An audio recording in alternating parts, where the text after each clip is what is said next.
My phone vibrated against the bouquet, its screen casting an eerie blue glow across the white lace of my wedding dress. I shouldn't have looked. But as the band played our first dance song, my fingers moved before my mind could stop them. There on my screen, time collapsed into a single, unbearable moment. My parents, draped in Hawaiian leis, raising tropical drinks beside my sister Natalie. The caption burned into my retinas, celebrating our stars' engagement in paradise. #perfect timing #family first. Tonight. They had posted this tonight. While 2 empty chairs sat ribboned and waiting at my wedding. The air vanished from the room. I could hear the blood rushing in my ears as Michael's hand found my shoulder. My legs went numb as understanding crystallized with brutal clarity. They hadn't forgotten my wedding date. They had chosen, deliberately chosen, to attend Natalie's impromptu engagement celebration instead. They had chosen to broadcast it.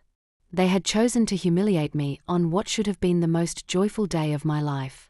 My name is Olivia. I'm 28 and a graphic designer. This is the story of how I learned that family is something you build, not something you're given. Growing up in Westfield, I lived in the footnotes of my parents' lives. Our Georgian colonial house projected perfection from every manicured hedge and polished window, but inside, I existed only in the margins. While most walls featured Natalie's debate trophies and honor society certificates, my art contest ribbons lived in desk drawers, temporary achievements too insignificant for display.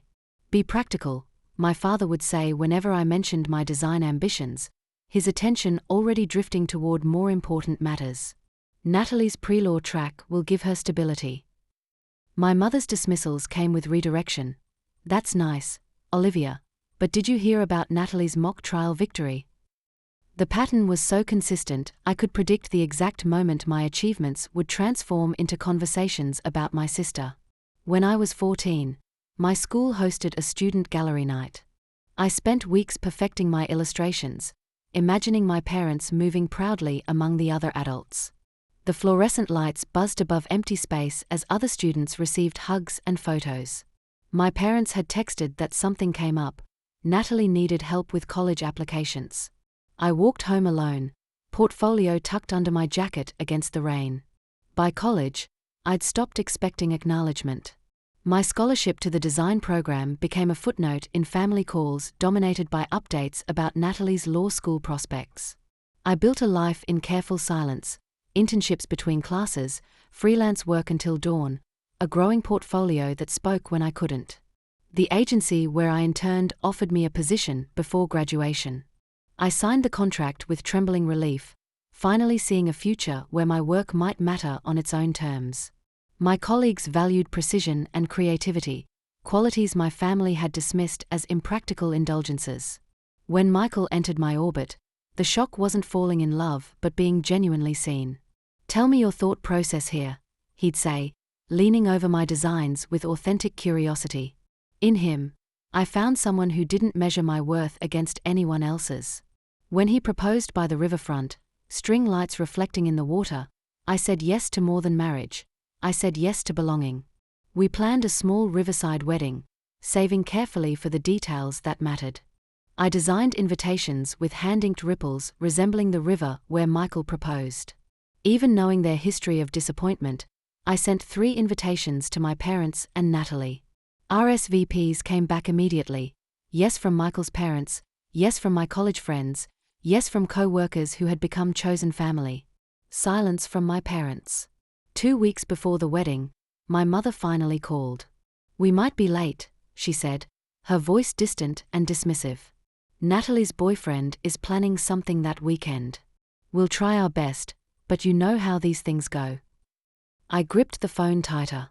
"Mom, we sent the invitations 3 months ago. This is my wedding."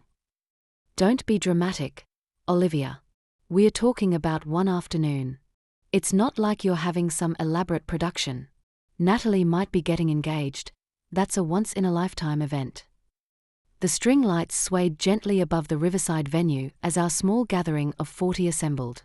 Michael's parents hugged me with genuine warmth. "You look beautiful," his mother whispered, straightening my simple veil. My college roommate Danielle checked her camera and mouthed breathe as she adjusted her bridesmaid dress. 2 chairs near the aisle remained conspicuously empty. White ribbons fluttered from their backs, catching the evening light like questions without answers. The quartet began playing as I stepped toward Michael, whose eyes never left mine despite the glaring absence beside us. We exchanged vows that promised presence, not performance, partnership, not competition. As applause rose around us like shelter, I almost convinced myself that the empty chairs didn't matter. We danced, we cut cake, we thanked every guest personally. I was learning to build joy from the materials at hand. Then my phone lit up with the notification. The Hawaii Post shattered the careful peace I'd constructed. While I'd been saying my vows, they'd been toasting Natalie's engagement with cocktails on the beach. My chest constricted so tightly I worried others would hear my ribs cracking. Michael gently took the phone from my trembling hands and led me to a quiet corner. "We are here now," he said, his voice steady. "They made their choice, but so did we." I nodded, swallowing back the burn of public humiliation. We finished our wedding night surrounded by people who had chosen to be there. As guests departed, I pressed my palm against one empty chair, no prayer forming, just a clean decision solidifying in my mind. That night, I watched the Hawaii video once, sound off, facts collecting like evidence. They hadn't forgotten. They had chosen. They had broadcast that choice for everyone to see. 3 days later, as Michael and I sorted wedding gifts in our apartment, my father called. His voice held the practiced confidence of someone accustomed to rewriting reality. "Olivia, about that old college loan we covered for you. We are going to need some help with Natalie's wedding preparations." My hand froze midway through writing a thank you note. "What loan?" "The $20,000 for your undergrad years. It's only fair you contribute now that Natalie's planning her wedding. Family helps family. Family helps family." The phrase hung in the air like a twisted joke after what they'd done. "I'll call you back," I said, my voice unnaturally calm. Michael slid my laptop across the table without a word. I pulled up folders I hadn't accessed in years: loan statements, payment confirmations, bank records. Every monthly payment made by me, from my account, for 4 years. No cosigner. No parental contribution. Nothing. I called the student loan provider while Michael watched silently. "Could you confirm who made the payments on this account?" I asked, reading my loan number. "Let me check," the representative said. After a moment, "All payments were made from your personal account. The loan was satisfied 2 years ago. There were no third-party pairs on file." A strange calm settled over me. Not peace, but clarity. I called my father back, spreadsheets open before me. "The loans are paid. Paid by me. There's no balance and no contribution from you or Mom. Ever." He coughed, then shifted tactics. "Families help families, Olivia. Be reasonable. Natalie's event is important for all of us." "All of us," I repeated. "Except the day I got married. You called my wedding trivial, remember?" Behind him, I could hear my mother's sharp whisper, "Don't let her make this difficult." "We'll repay you after the honeymoon," he offered, as if we were negotiating a business deal. "I'm not funding the wedding you actually want to attend," I said, surprising myself with my steadiness. "I'm not financing my own replacement." "Don't be ungrateful," he snapped, mask finally slipping. "We invested in you for years." "Send receipts," I said. "I'll wait." The silence confirmed what I already knew. There were no receipts because there had been no investment. I opened a new document and titled it Boundaries. The words came with surgical precision. Asterisk to Robert, Diana, and Natalie, asterisk. Asterisk, your actions have clarified my place in this family. You dismissed my wedding as trivial while celebrating Natalie's engagement. You attempted to fabricate financial debt to fund her wedding. I do not consent to this revision of reality. Asterisk. Asterisk, do not contact me about money again. Do not contact me about trivial matters either. Future attempts will be met with silence. Asterisk. I am choosing my peace. Olivia. I read it once aloud.